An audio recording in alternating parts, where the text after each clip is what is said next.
meeting of the Resources Subcommittee of Finance and Appropriations to order, and call the roll. So, Senator Saslaw. Here. Senator Norment. Senator Newman. Senator McClellan. Here. Senator Barker. Here. Senator Howe. Here. You have a quorum. All right, we have a quorum.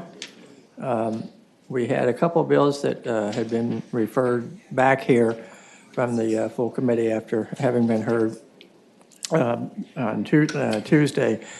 So we'll call on Senator McPike to present his bill on Senate Bill 1142.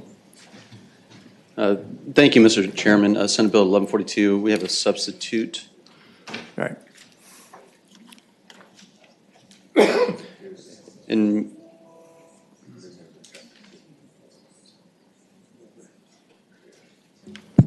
Mr. Chairman, the substitute would keep the existing law for the first 12 months of sports betting activity for a permit holder, and thereafter would apply the same all cash and cash value of merchandise paid out as winning to bettors and the value of all bonuses or promotions provided as an incentive to place a bet, not to exceed a limit of no more than 1.75% of the total amount of all sports betting wagers placed after the first 12 months. All right, is there a motion to adopt the substitute? All right, with a motion and a second, all in favor say aye. All opposed, no. All right, the substitute is before us. So, Thank you, Mr. Chairman. As presented last time, this is to more prorate the sports betting promotion deduction. I know lottery has a tweak to our substitute. We'll follow up with you. It's just a clarifying language on the cash and cash equivalent line at the start of the bill. We will certainly pick that up between now and full committee to make sure lottery is comfortable with that language as well. And I just got that information, Mr. Chairman, so we'll be happy to work with you on that. okay. So appreciate it. All right, are there any questions for the patron? Sort of the revenue impact, negative revenue impact. Yeah. Of 18 million, 16 million, 14 million, and 12 million. The staff want to respond to that issue in terms of the revenue impact and basically what we expect might happen. So, Senator Barker, Senator Saslaw. It's an unknown negative impact for the changes that Stephen read related to the allowable deduction of promotions and bonuses. But they estimated 16 million, 18 million. Senator Barker, Senator Saslaw, I believe the revenue impact is lower than that, closer to 12 million, but I believe as the bill goes through the process, lottery and the Department of Planning and Budget will have a better estimate. right. And Mr. Chairman, I think some of the clarifying language from lottery will help to narrow that scope theoretically, and as we move forward. Obviously, it's hard to imagine that the fiscal impact is nearly as large as the tax-based contribution to the Commonwealth, which is almost where it's equivalent by, I don't know, 8 million or so. And so it's hard to match, I think, those elements quite up, but I think I agree as the fiscal impact works through a couple different revisions, that number will come down. All right. Any other questions? All right. We will open things for a motion.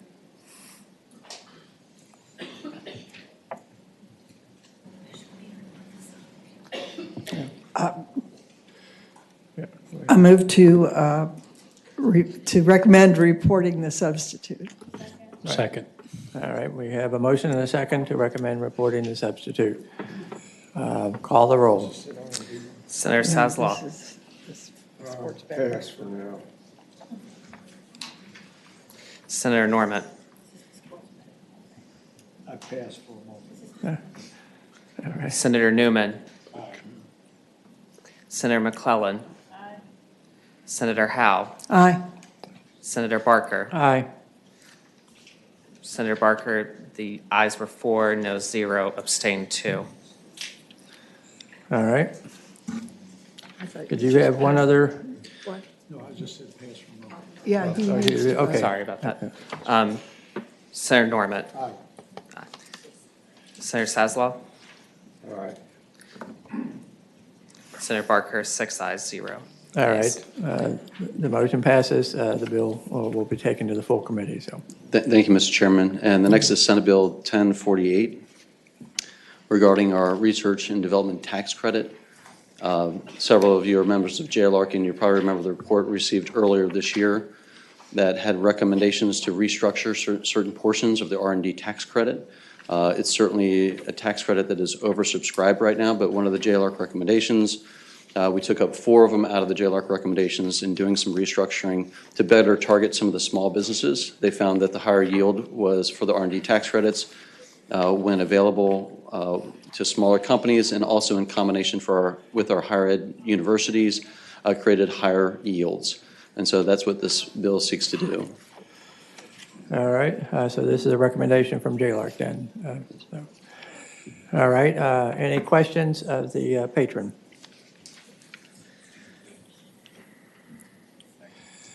All right. If there are none, then we can proceed.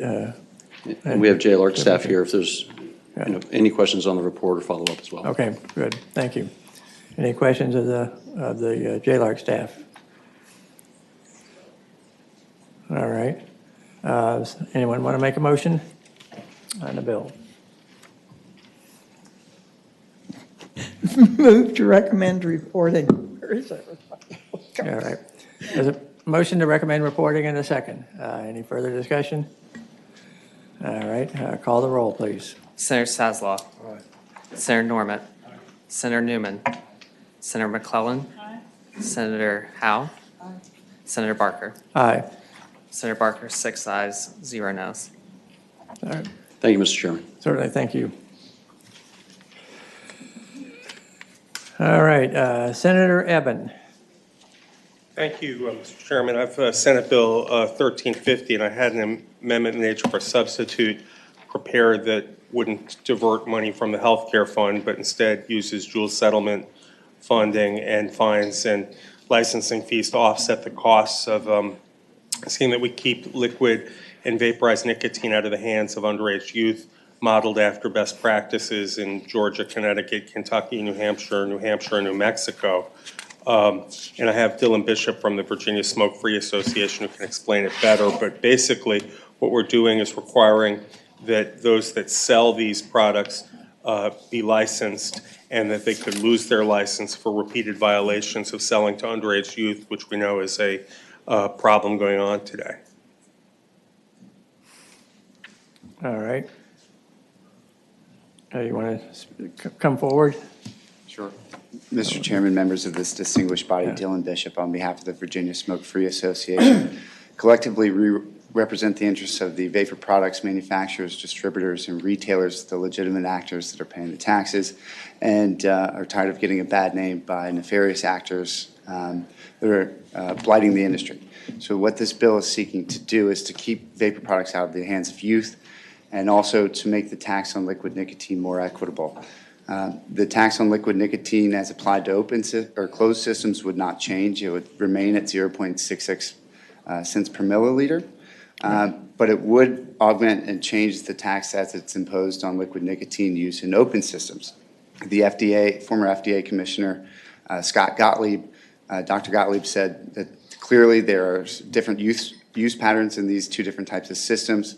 That open systems are most commonly used by adults, the closed systems most commonly abused by children, and that these different categories of products deserve to be treated differently. Essentially, the liquid that's used in closed systems is tantamount to a shot of liquor, less volume, more concentrated. Open systems, it's like a can of beer, more volume, less concentrated. So taxing just based on volume alone actually incentivizes the use of the open or the closed systems that are most commonly abused by kids. So that's what we're trying to address here. All right. Can staff sort of fill us in on what the issues might be as it relates to involving the regulation?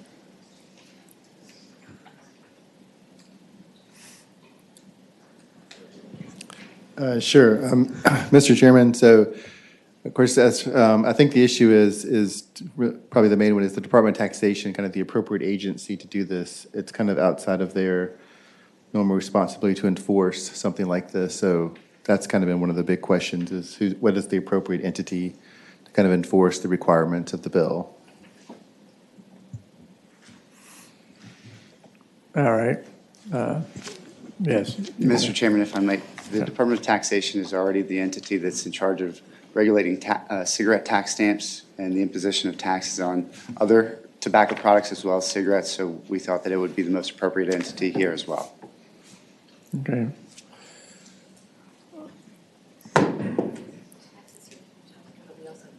All right. All right. Does tax want to respond on this issue here? So, Sure. Good afternoon, Mr. Chairman. Kristen Collins from the Department of Taxation. So we do administer the cigarette taxes and the tax on other tobacco products, and we do some enforcement related to cigarette stamping. However, we don't do any sort of enforcement related to age restrictions or some of the things that are in this bill. There actually was a study we did in 2021 at the request of the House Appropriations Chair looking into ABC doing this sort of enforcement authority. DBDHS was involved in that study. So they might be a more appropriate agency because we don't have law enforcement authority. all right.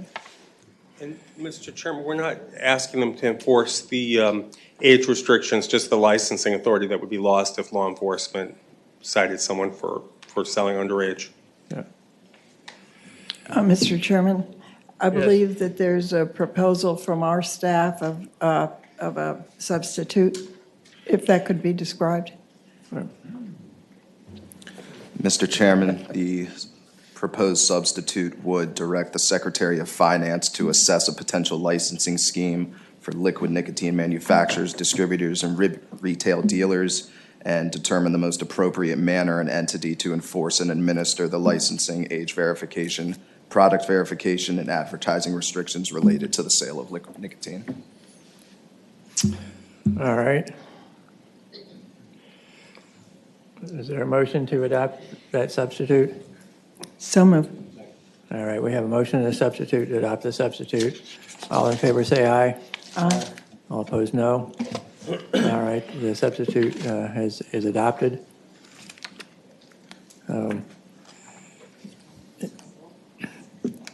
Yeah, so we need a motion now on the bill, so. Move to recommend reporting the substitute. All right, we've got a motion and a second to report the substitute. Call the roll. Senator Saslaw. Senator Norment. Senator Newman. Senator McClellan. Senator Howe. Aye. Senator Barker. Aye. Senator Barker, 5 ayes, 0 noes, 1 abstention. Thank you, Mr. Chairman. Thank you. All right. Senator Newman, do you want to present Senate Bill 1355?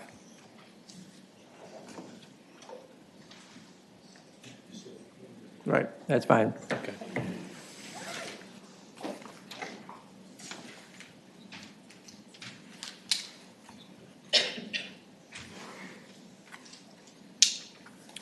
Mr. Chairman, hold on just a second. Sure.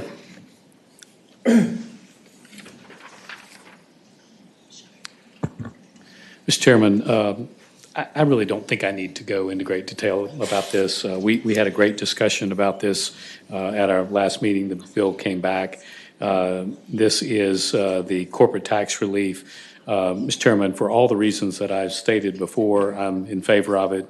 I do believe that at some point this committee is going to need to look at competitiveness, and for the reasons we talked about before, that's the reason I'm supportive of the bill. All right. Are there any questions for the patron?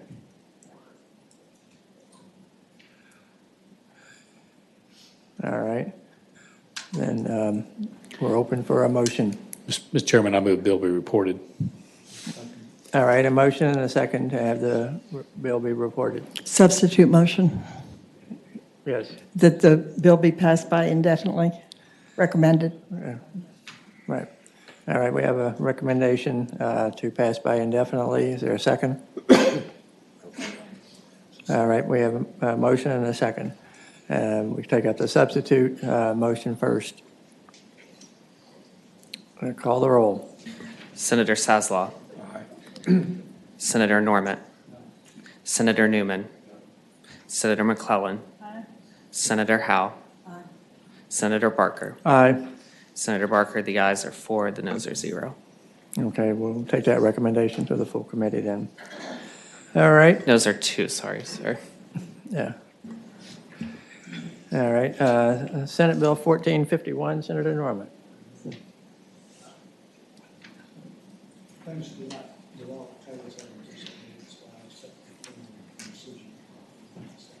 All right.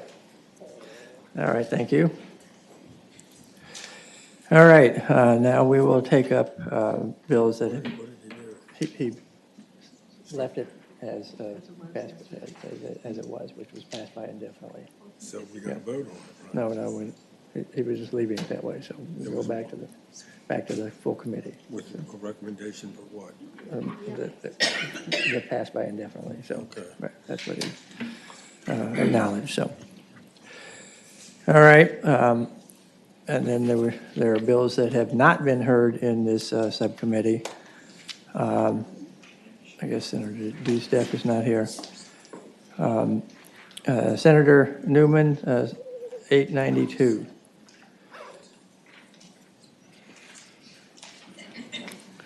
Mr. Chairman, this relates to the SFAC credit. Mr. Chairman, as we have indicated in the past, this credit is for school children. There are very strict guidelines.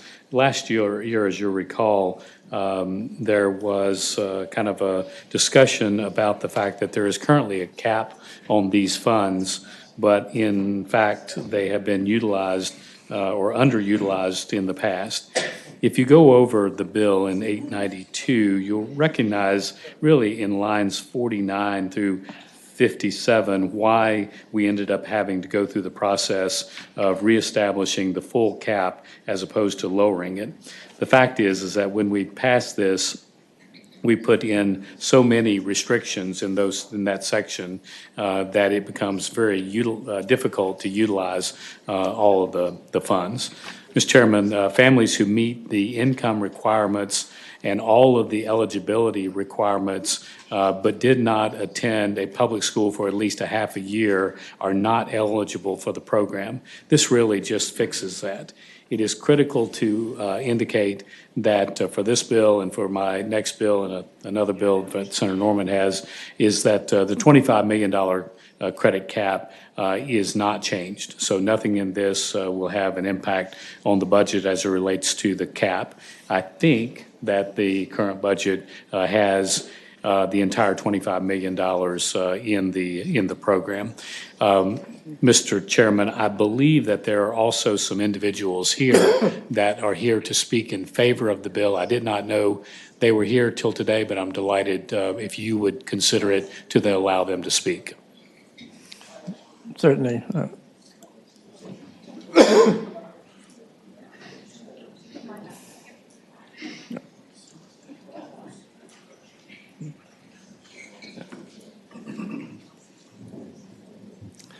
Good afternoon, Yes, Mr. Chairman. Honorable members, thank you for the opportunity.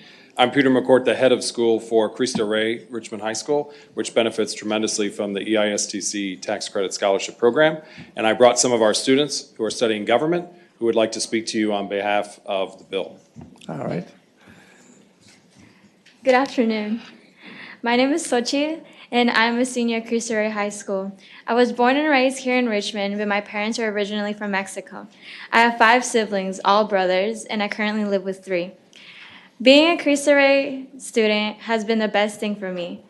With my teachers, I feel very confident and involved with them, and they help me very much understand the topics that they're teaching me, especially when I'm confused. The corporate work study has been such a big impact on me because I feel like I can interact better with adults now. I feel like I can go into the work setting and actually be confident and talk to them and ask any questions if I need to. If it wasn't for Cristo Rey, I wouldn't have gotten the big scholarship to attend to Catholic University in the fall, this upcoming fall.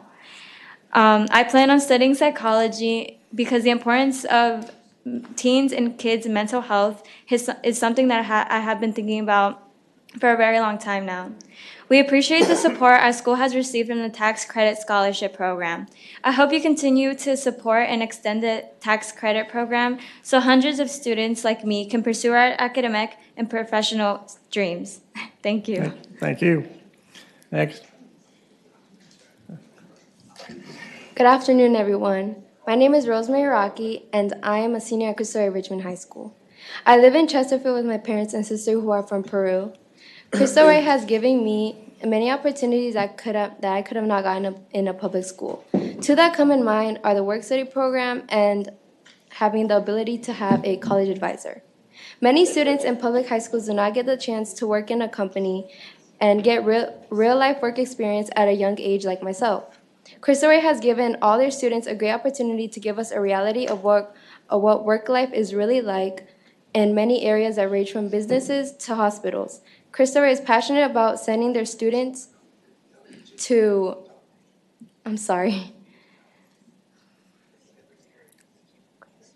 passionate sending their students to colleges. At first, I did not know where to start or how to start, but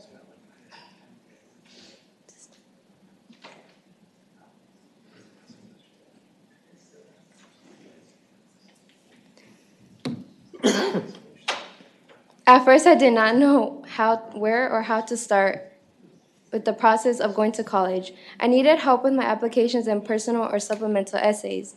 My college advisor will help students with any questions and even brought in volunteers to help improve and correct any essays. Furthermore, I did not only have her support, but also I had support from my teachers if I had any questions too. Having the opportunity to have this as,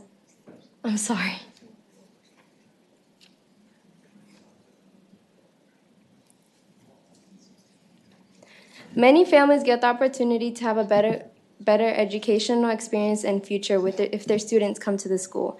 Having this scholarship not only helps my school here today, but also families and parents who want something better for their son or daughter. As a senior who is about to become a college student, my upcoming plans are coming into reality. So far, I have gone into 2 of my top universities that I want to go to, and I am interested in majoring in accounting. Since Cristo Rey is a college preparatory school, I get to see and preview how my classes and work relate to a college setting. Even though it may not be the same, I have learned important skills such as time management and organization, which have helped me become the student who I am today. Without the scholarship program, my school would have not existed and I would have not been able to be where I am today. So I ask for all of you to support and extend the scholarship program so that more students like myself can get the same opportunity as I did and get these experiences at a young age while also becoming students of faith, purpose, and service. Thank you. Thank you. Next. Good afternoon. My name is Carrington Jones, and I'm a senior at Cristo Rey Richmond High School. I currently live in Henrico County, while my mother was born and raised in Virginia. Cristo Rey, over the course of 4 years, has provided me with a quality education and the opportunity to explore the real world workforce. Our employers include, among others, law firms, hospitals, and financial institutions, thereby giving us a plethora of connections and occupational opportunities. Currently, I am employed at Virginia Community Capital, where we build a foundation for up-and-coming small businesses. Working for Virginia Community Capital subsidizes my tuition at Cristo Rey. This helps my mother afford a quality education for me, in addition to allowing her to support my 2 sisters, one of whom is still in college. My Cristo Rey education has prepared me for a post-secondary education, and I plan to attend college and major in mechanical engineering. This bill can help make a difference in other students' lives as it has done for me. I ask that you support the bill to extend the tax credit program to build a better future for the school and students after me. Thank you. Thank you.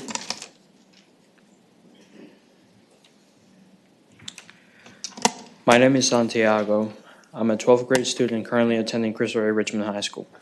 I live in Henrico County in the Tuckahoe area. My family consists of my parents, my younger sister, and me.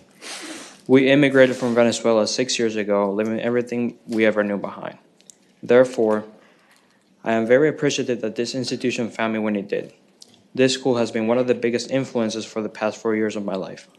Due to the great opportunities that it offers, attending this institution has allowed me not only to expand my knowledge network and professionalism, but also has opened many doors for my future education, helping me decide what I want to study.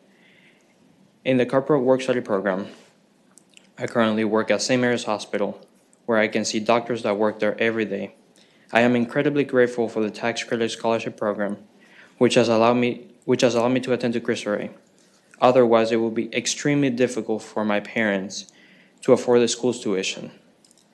Thanks to this program, my parents can afford a private college preparatory education while also saving them thousands of dollars. Over the course of time, I plan to continue my education into medical school. This dream would have not been possible without Cristo Rey and the tax credit scholarship program.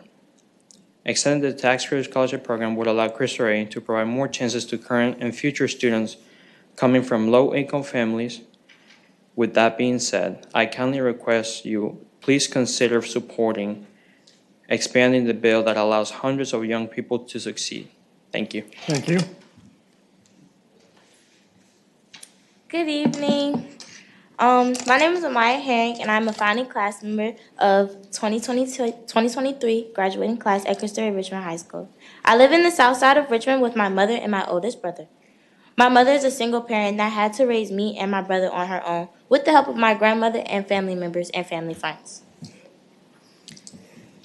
For my mom, Cristo Rey was a chance to change the narrative for a young black female growing up in America. While attending Cristo Rey Richmond, I've learned to adjust to change and prepare myself for a better and more effective future. And I've become a professional through my corporate work study program. With the tax credit program, my mother is able to pay the bills, keep me in a good school where I am challenged, and know I am safe every day. The tax credit program benefits not just me, but my friends that I have loved and come to know over the past 4 years. Their stories might be harder than mine might be harder than theirs, but the tax credit program has helped me and has gained hope that I can change the story of a young African-American woman in the workplace. While my time at Cristo Rey is coming to an end, my accomplishments there will start my new chapter. I have been accepted into 16 colleges with multiple scholarship opportunities. From the help of all my teachers and counselors at Cristo Rey, they have prepared and helped me leave my legacy. Leaving a legacy at Cristo Rey means being able to show low-income families it is possible to accomplish amazing and be awesome through unfortunate circumstances. The tax credit program has already helped me leave my legacy as a foundation of Cristo Rey Richmond High School. This program should be expanded to give ongoing support to students like me so they can be a success story. Thank you for your attention and consideration. Thank you.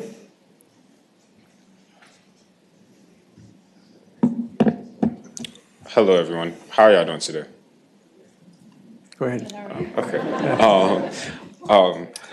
Thank you for your services up to this point. My name is Malik Bruce, and I am a senior that attends the phenomenal Cristo Rey Richmond High School. I was born and raised in Richmond, Virginia, in a single-parent household alongside one older brother, one younger brother, and one younger sister. At Cristo Rey, I have the privilege of accessing an intellectual level of education at a discounted, affordable price due to this tax credit. This tax credit evens the playing field to becoming a competitive scholar for students that look like me and families who can't afford to pay thousands of dollars through our high school. Without this tax credit and my experience at Cristo Rey, I may not have been able to say that I was accepted to over 20 colleges and turn my life around from being seen as a misbehaving student at risk of being removed from the school to now being the student body president. There are more of me out there, kids who have the potential to be great. They just don't know what their capabilities are because of what they are surrounded by, what they have to grow through, and what they even see themselves as. So please expand this tax credit program. It grants minorities a chance to legally make stable career. It grants minorities a chance to legally make money and expands their options for a stable career in the future. For myself, I plan on going to college to become a nurse and TCS. You all have a great day. Thank you. Mr. Chairman and members, Tom Antorcio with the Virginia Catholic Conference, and we support this bill. Thank you. Thank you. Good afternoon. My name is Scott Meadows. I'm the principal at All Saints Catholic School. You've heard some fantastic testimonials, and I have two more. from students here at our school, and I just want to say that I fully support the bill. Right, all right. Thank you. We have a question for you. Yes. Just out of curiosity, how many students do you all have there? We're at JK through 8th grade school, and we have 200 students. 200? Yes. Thank you, sir. Hi, I'm Omari Banks, and I go to All Saints Catholic School, and I'm in 7th grade. And All Saints Catholic School has really helped me out with social skills and just learning how to get to know everybody, and definitely my grades. My grades has gone up a lot, and I just love the teachers there too. They really have helped me out personally and academically, and especially my history teacher, Mrs. Murph. And that school is amazing, and we have programs every month, especially the Black History Month programs that we have. And I really enjoy going to the school, and thank you guys. Thank you. Hello, good afternoon. My name is Heather Soto, and I'm in 8th grade at All Saints Catholic School. I will be talking about how All Saints has supported me and challenged me to succeed in life. The All Saints teachers helped me by making sure I have a voice. When I was in public school, I was struggling a lot with speaking and having my own voice. Now I am confident in speaking in my own voice. I'm beyond grateful to All Saints for giving me the opportunity to become who I am today and who I will be in the future. I will also like to keep on attending private schools in the future. Next year, I would like to attend Cristo Rey High School or St. Gertrude's High School. I will also like to attend to college. My choices, I would like to attend to college and major in journalism and go to Georgetown or NYU. Thank you. All right, thank you. All right, there's nobody else to speak. The bill's before us. So. Mr. Chairman. Oh, there's someone else. Okay. Chad Stewart with the Virginia Education Association. The VA, along with the Fund Our Schools Coalition, oppose any expansion to the accessibility of voucher or any type of neo-voucher type programs. It's a longstanding position of our organization. When we look at longitudinal research, we recognize that there's a deviation amongst many different schools out there, but vastly on average, we see lower predictive student achievement through these types of programs. So for those reasons, we oppose these types of programs and any expansion of accessibility. Thank you. Mr. Chairman. Yes, Senator Newman. Mr. Chairman, I hope you enjoyed that as much as I did. I honestly was a little blown away. I've heard kids, young people come and testify rarely are as articulate as yours were. So thank you for that. Mr. Chairman, there is a reality here, and that is a number of us realize there's some difficulties, and we've introduced a number of bills. I would like to move that I roll my bill 892 into Senator Norman's bill, which is 1306, 1360. Clearly, we cannot, or maybe not likely to do all of these, but I think we need to do something. Senator Norman's bill is maybe a little more restricted than mine, and one that I think might be a good bill to move forward. So. Right.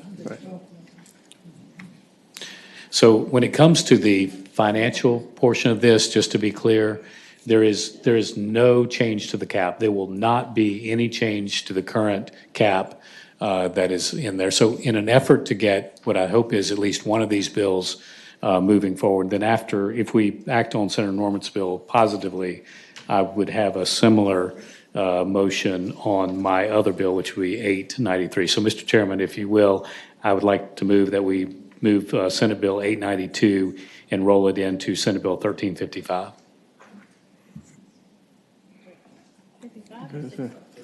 60.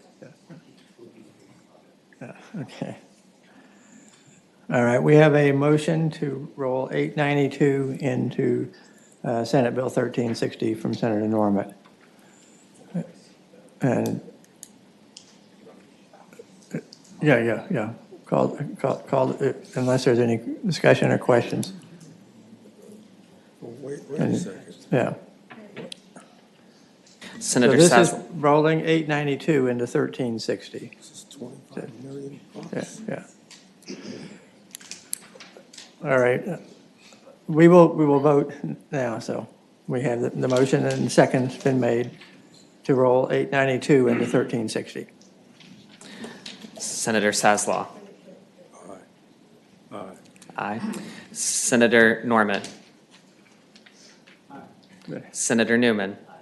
Senator McClellan. Senator Howe. Senator Barker. Aye.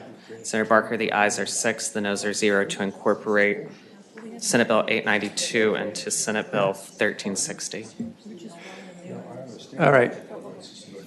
All right. We will now hear from Senator Norman on Senate Bill 1360. Thank you, Mr. Chairman. I wish I could say that my presentation on this bill was as dynamic as those young people, but that would be an exaggeration. You have some sense of really what it is, but the main changes in it is that it's increasing from 65% to 100% of the credit of the tax value, but it has a cap on it ranging from 500 on the individual deduction from 500 to 125,000. But the most important thing, I believe, Mr. Chairman, is it expands the universe of students who have access to it. And that's, I think, a very, very important thing that, and it is removing, well, it's requiring that non-public pre-kindergarten programs participate in it. And you've heard a lot about it, but once again, it's concentrating on eligibility for families who do not exceed the 300% of the federal guidelines prior to it. And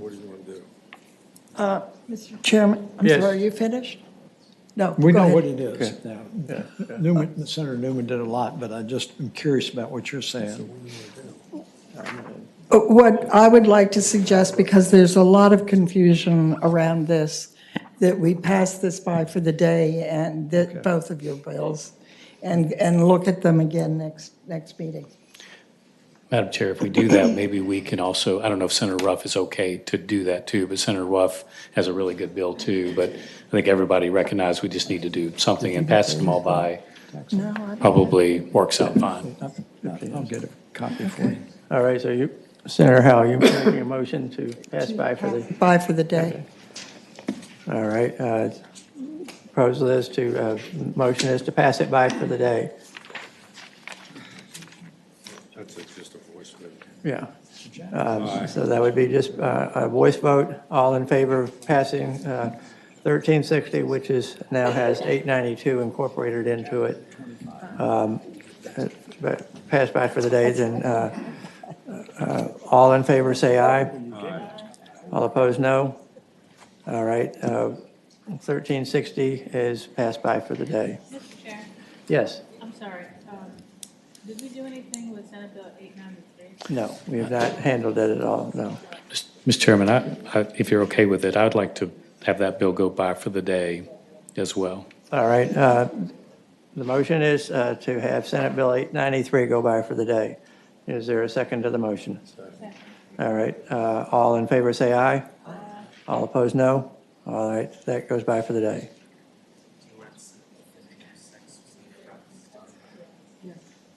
Okay, and then you wanted, okay, Senator Ruff, do you want your bill rolled in or everything by for the day, so?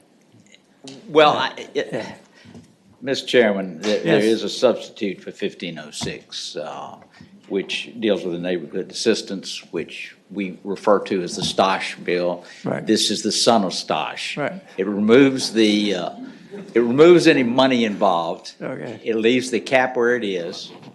Okay. And it only changes a little bit of language that really does not move the world. Right. So would you like to have your bill passed by for the day or to be I considered? will do whatever the chairman prefers to do. I'm not the arbiter here, so it's, Okay, all right. Why don't we go ahead then and adopt the substitute that you have? And that way, people will be able to evaluate it prior to Tuesday's meeting, so. Okay. And I would point out that the FISC that came out was based on the original bill. Right. And since we're not talking about any more money, Right. then there's no reason to hire any employees. Right, okay. All right, does anyone want to make a motion to adopt the substitute? All right, we got a motion and a second for the substitute to Senate Bill 1506. All in favor say aye. All opposed, no. Thank you, appreciate it. Certainly.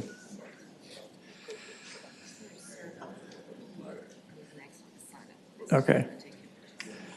All right, Senator Surabel.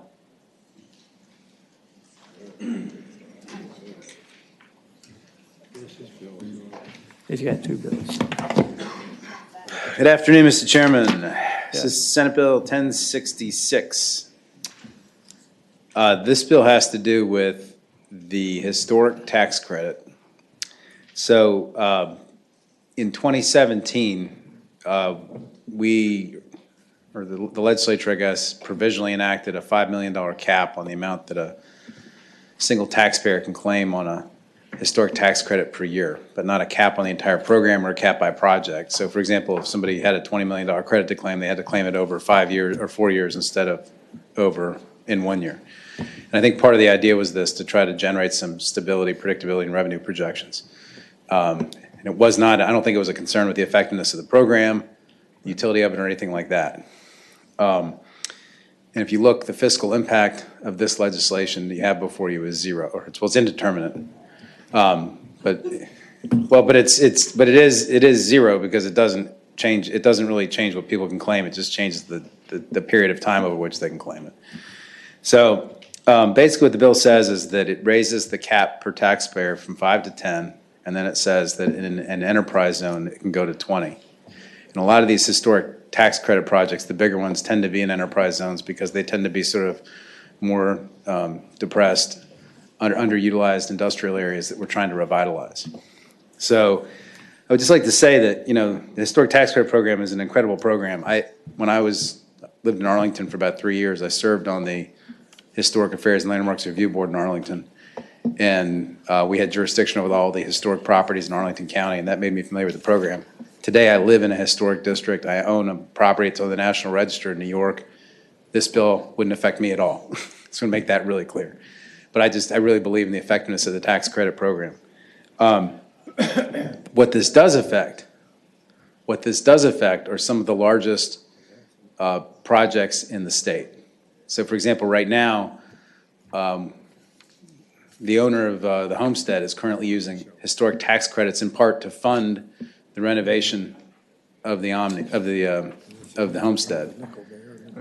There's a $95 million project in Danville, Dan River Mills, where these credits are being used. There have been other projects in the state. You all might be familiar with the Icon building in Norfolk.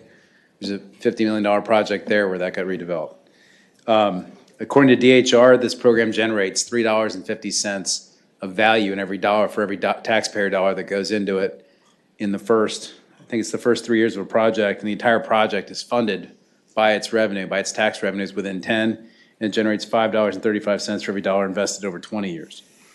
So I would just note that by making this adjustment, it's not going to affect our revenues. If you look at I think it was on the fiscal impact statement, or I believe it or no, there were some talking points that were distributed to you all, which shows the utilization of the credit. And you can see that since this cap was put in place in 2017, the number of taxpayers that are using the credit has not really gone materially up or down, and the amount of money that impact has not really gone up or down, which is why taking this back to 10 is not going to have a material impact either. So I would just submit that the only thing we're doing by limiting it to 5 right now is limiting the amount of investment that can be made into these big projects. And I think the community really loves these projects because we preserve our older buildings. There's a few people here to speak to it. And I would just say that if the committee has concern about the uncertainty with the number, the easy way to deal with that would be to just take the enterprise zone piece, the $20 million piece, carve that off, study it in your committee, your tax reform committee thing you're looking at, but leave the push from 5 to 10. Let's get that done now. That's a much smaller, I think, ask, but would still have a big impact because it could cut the number of investors required for a project in half by allowing somebody to take 10 instead of 5 million. That's what the bill does. And again, there's several people here to support it. It's a very popular program, and I hope we can get more done with it.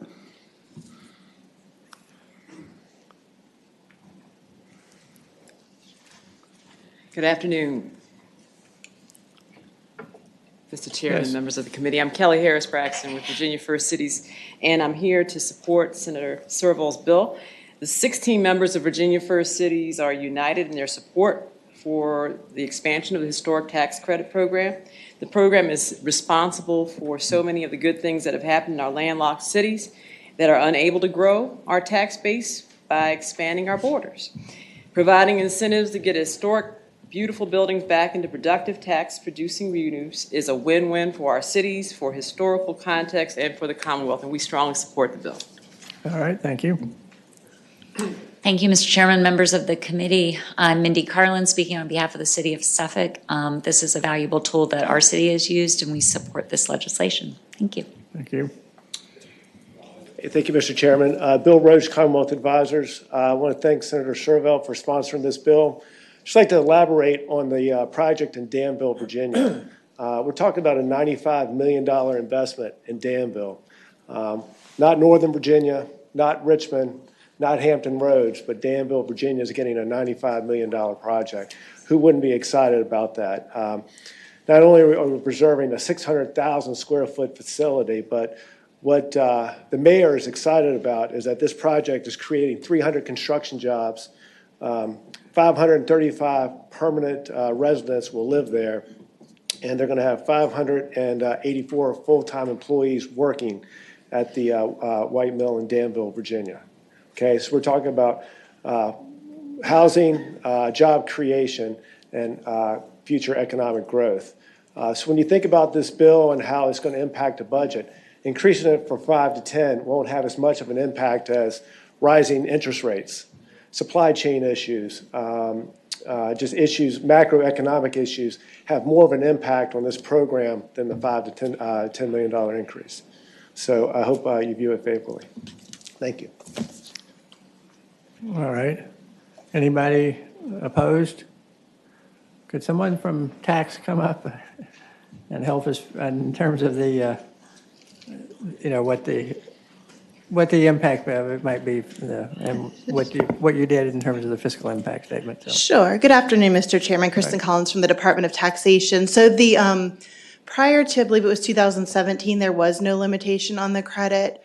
And when the limit, the $5 million limit was put in at that time, the General Assembly assumed a $10 million revenue savings because there was a lot of inconsistency before that was in place in terms of how much was claimed. Some years it was up to $100 million. More recently it has been lower, I believe, something like $98 million the year before the cap came in, then it was $70 million. But you don't know if it's due to this or other factors. But in terms of how we did our analysis in terms of estimating, I mean, it is unknown, but we look at taxpayers who have more than $5 million of credits that could potentially use them if, the limit were changed. It fluctuates from year to year. We looked over the past several years and it was around anywhere from, it's fewer than 4 taxpayers, so I can't say the number, but it fluctuated. It wasn't very many taxpayers each year. All right. Anybody have any questions? Oh. Sorry, I've been asked to say the amount. So in the FIS, we said 5 to 15 million a year, depending on the year that we were looking at. Negative impact on the Treasury. Yes, sir. Negative general fund revenue impact. And Senator Serval, is correct. It is a timing issue, but it's a matter of will they claim it? It would accelerate the timing of when they could claim it, basically. All right. Right. There'd still be the same numbers, just whether you do it in 1 year or you spread it over 2 or 3 or 4. All right. All right. Anyone want to make a motion? Yes. Scott, if you have $10 million worth of credits, can you use part of them in 1 year and part of them in another year? They don't expire at the end of the year, so you could still spread them out to cover your. Correct. But it's harder to get investors to make the commitment because they have less certainty about their tax liability in the future years. And so that's why they prefer to get it up front. Mr. Chairman, Like I think I'm making your case. I think that it means that just because you have the credit doesn't mean you're going to use it that year. In other words, it may spread in part itself out over some time.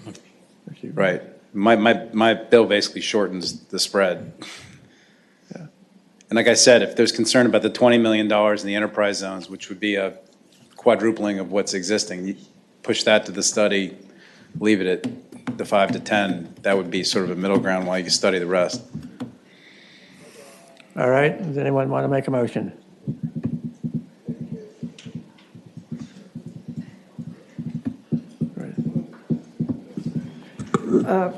Mr. Chairman, there is this joint tax subcommittee that is meeting, and I wonder if this might appropriately go to them to be looked at over the year. And I guess I would so move.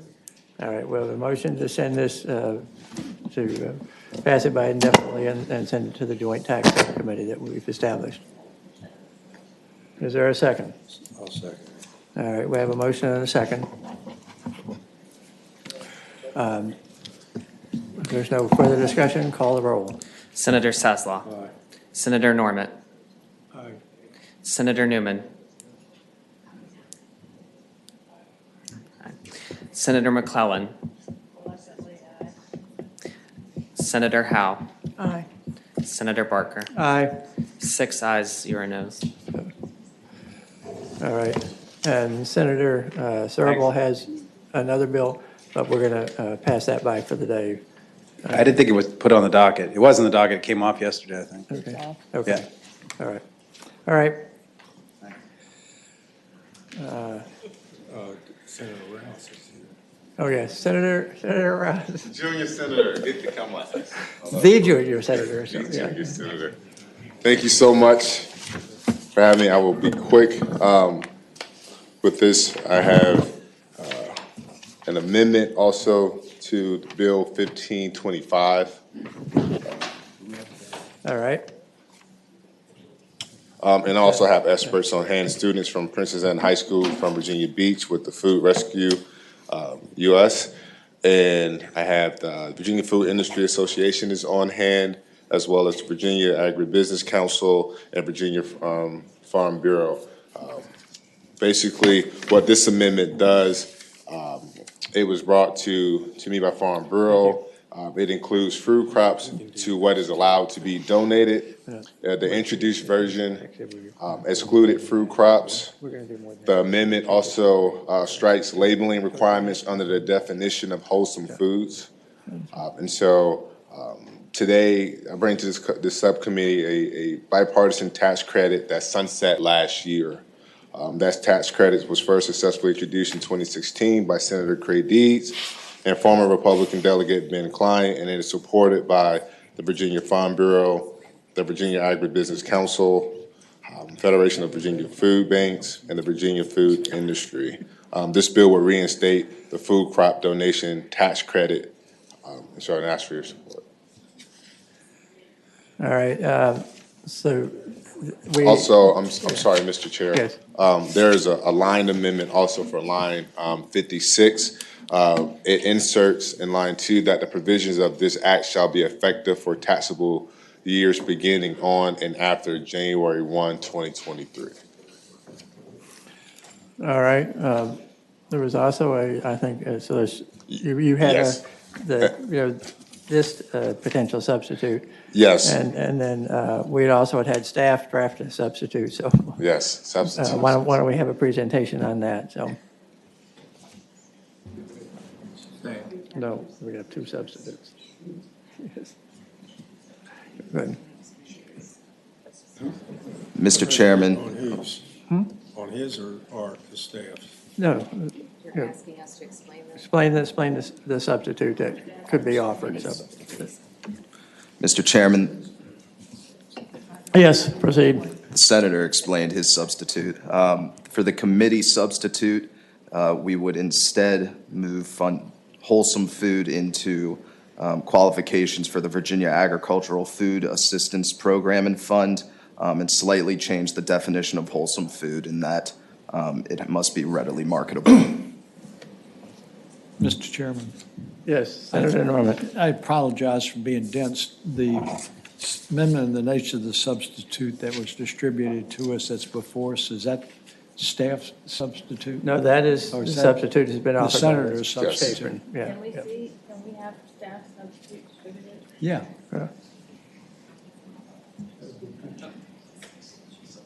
We can get copies if you want to pass it on, but Yeah.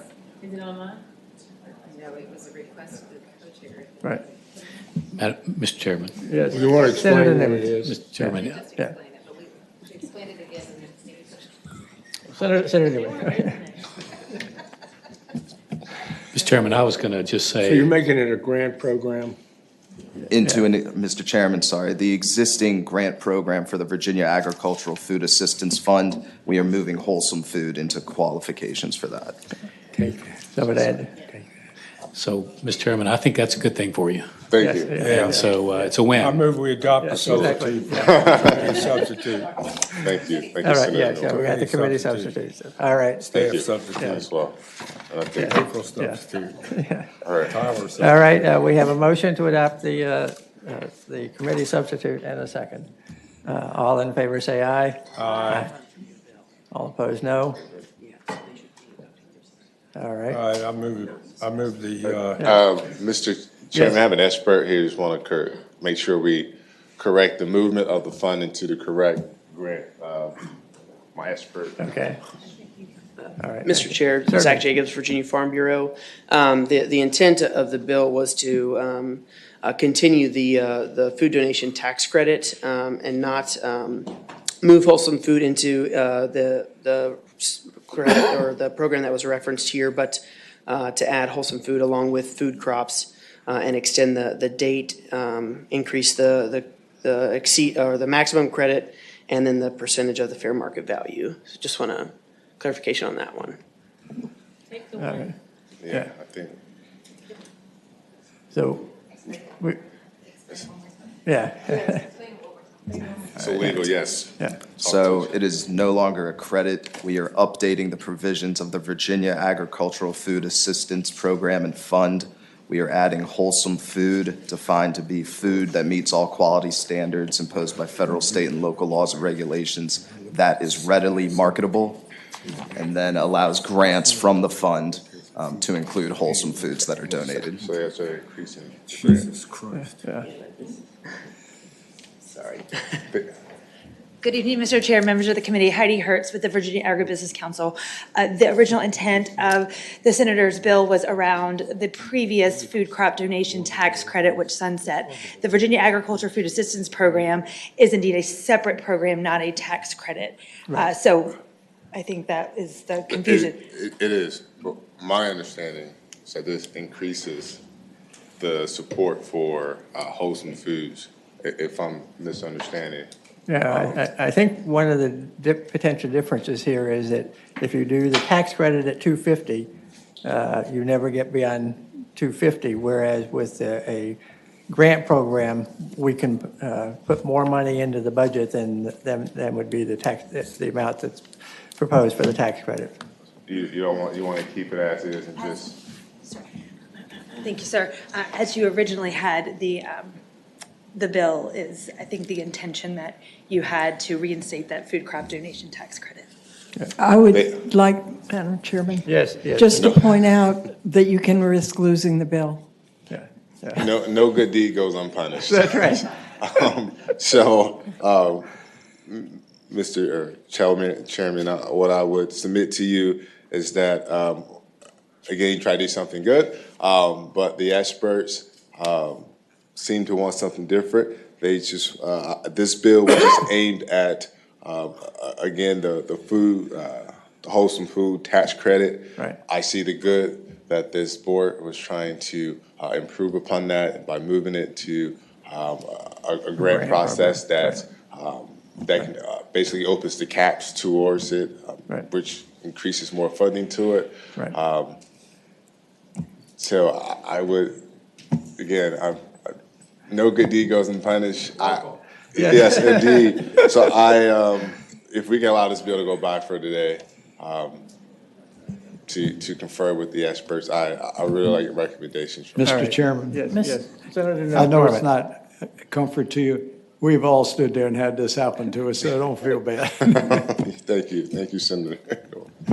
All right, someone want to make a motion to pass it by for the day?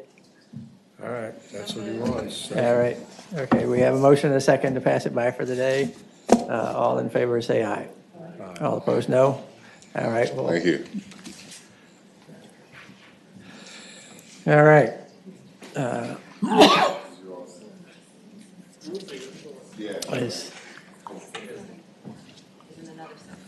Right.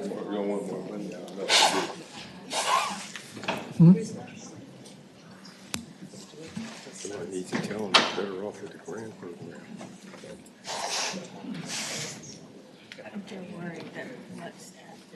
All right. We have at least one more bill I think we can deal with here, and that is from Senator Stewart, Senate Bill 1161, which would shift monies from the recordation tax to counties and cities for $40 million. That would be that large a reduction in state recordation taxes I'm here. going to be passed by indefinitely. And so, yes, we have, and Senator Stewart has basically said, go ahead and act on it today. Okay, so we did. So you have a motion to pass it by indefinitely. Is there a second? All right. You want to call the roll? Senator Sasslaw. To pass by indefinitely, aye. Senator Norman. Aye. Senator Newman. Senator McClellan.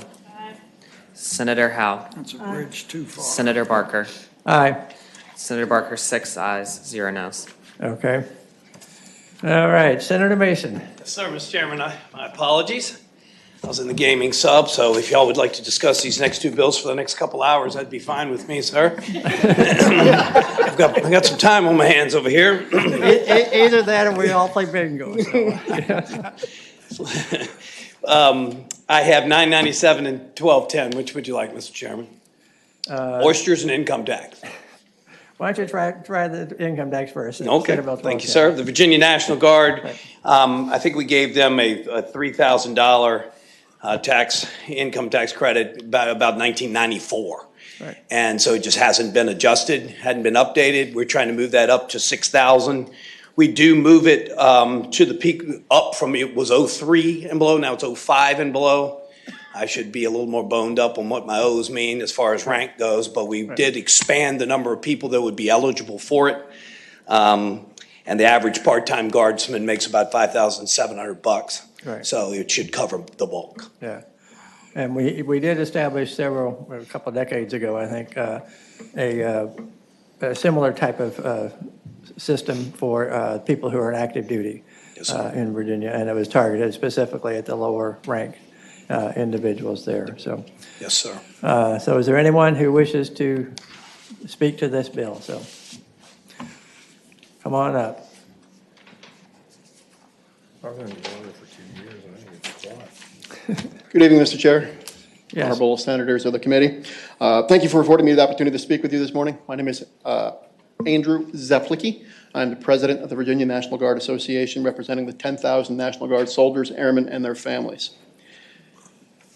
Simply put, this bill updates an existing benefit originally passed in 1994 following the National Guard's historic mobilization from Operation Desert Storm. The initial income tax subtraction was at $3,000 and was capped at the military pay grade of 03, which is captain. It's a company grade officer, it's mid-level management. Since then, the United States has observed a cumulative rate of inflation of 97.5%, which means that this original $3,000 benefit is worth half that now. Right. So the same benefit as of today, or as of February 2022, when the Census Bureau released their data, would equate to $5,924.14. And that's not including this past year's historic inflation rates. So this bill simply extends the benefit from 1994 to now, just updates and refreshes. Currently, the Virginia National Guard has an annual transitional operating budget of nearly $392 million coming into the Commonwealth. We maintain $2.1 billion of facilities across 48 communities. And we're set to bring in an additional $492 million of federal military construction dollars. So almost $1 billion of resources coming into the state because of your National Guard. Right. When you start to compare that with having a strong National Guard and the risks of our National Guard shrinking because we can't fill the force structure because there's not enough incentive to do so, I think it's a pretty small investment. I would ask you to report this bill out and you confirm the General Assembly's support of your National Guard. All right, and if you run the math from 3,000 plus 90-something%, you're coming in pretty close to 6,000, so. Getting the pay raise. That's right. All right, anybody else has approach the podium? Good evening. My name is Kevin Hoffman. I'm a National Guardsman for 20 years, also a member of the Joint Leadership Council. This is one of our 6 initiatives. We do think it strengthens the benefits for the Guard. We think a strong Guard is good for the Commonwealth. We absolutely compete with Guard states from our north and our west and our south. We have about 1,000 soldiers who live in Virginia, but they decide to drill with other National Guards. So we think this is good for the Guard. We ask you to support it. Thank you. All right, thank you. Anybody else want to speak to this? All right. The bill's before us then. So. Move recommending reporting. Second. All right, we have a motion and a second to report recommend the reporting of the bill. If there's no further comment or questions, call the roll. Senator Saslaw. Aye. Senator Norman. Aye. Senator Newman. Aye. Senator McClellan. Aye. Senator Howe. Aye. Senator Barker. Aye. 6 ayes, 0 noes. Thank you, Mr. Chairman, members of the committee. The second round is Senate Bill 997, which is an oyster shell recycling tax credit. Several years ago, I learned about the Chesapeake Bay Foundation's program that they ask for restaurants and citizens to collect the oyster shells and give it back to them so we use it for this reefs. I was all excited about it, went out and talked to my restaurants, and they said, yeah, you know, Monty, we've done it, but it's more trouble than it's worth. We collect them, and sometimes somebody comes by and picks them up, but we got to clean them up. We got to store them. If they don't come by and pick them up, then we got them taking up space. So a lot of my restaurants at home had started trying to do it and then kind of fell off the program. And so we thought this would be a small incentive, but some sort of spiff to have them take a look at up to $4 a bushel, up to $1,500. And that's the current proposal, just to see if we can regenerate some interest. I learned in this bill that we actually have to go out and buy oyster shells to replenish our reefs. So that was, you know, sitting here in Virginia with our rivers and bays, I'm a little shocked that we had to go to the secondary market for oyster shells.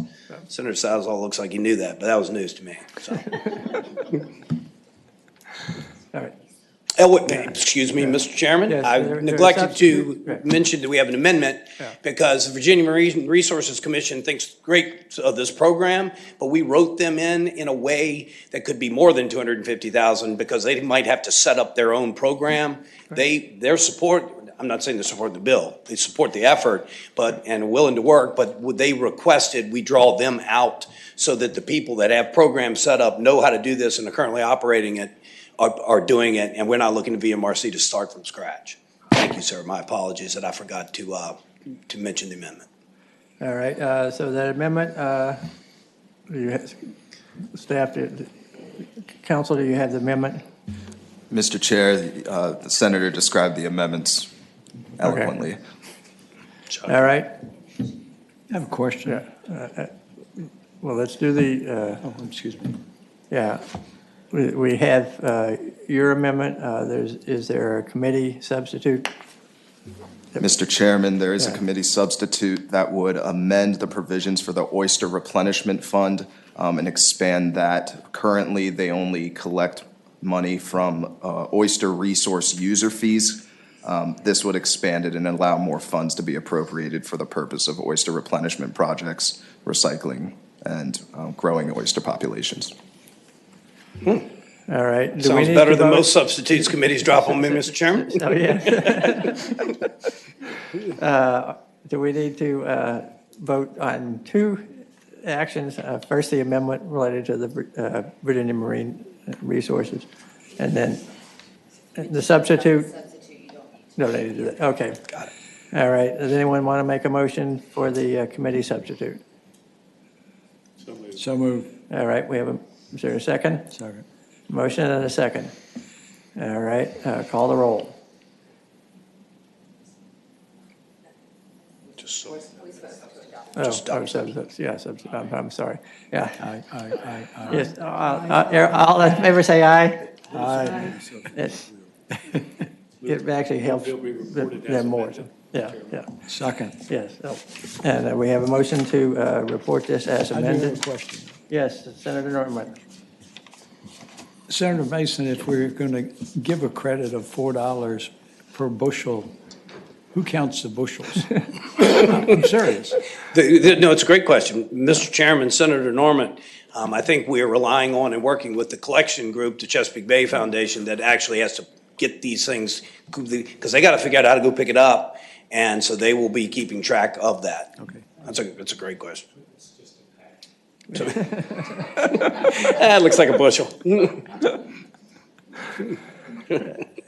All right, we have a motion and a second here. Call the roll. Senator Sasslaw. Aye. Senator Norman. Aye. Senator Newman. Senator McClellan. Aye. Senator Howe. Aye. Senator Barker. Aye. Senator Barker, 6 ayes, 0 All noes. right, we will report the bill to the full committee, and we're going to have our eyes on you, because if you came here from a gaming establishment. Is there anything else I can do for you, sir? And you're moving shells around so that you're not, without telling us what's underneath the shell. So. Mr. Chairman, members of the committee, thanks so much. I appreciate it. Certainly. All right. All right. Are there any bills? Can my bill go back to the next? Okay. Is there a motion to? Yeah. It's gonna need a substitute. Okay. It's not ready. Yeah. So that's it. All right. Is there a motion for passing Senator McClellan's? Yeah. Okay. We got a motion. Is there a second? All right. Motion and a second to pass it by for the day.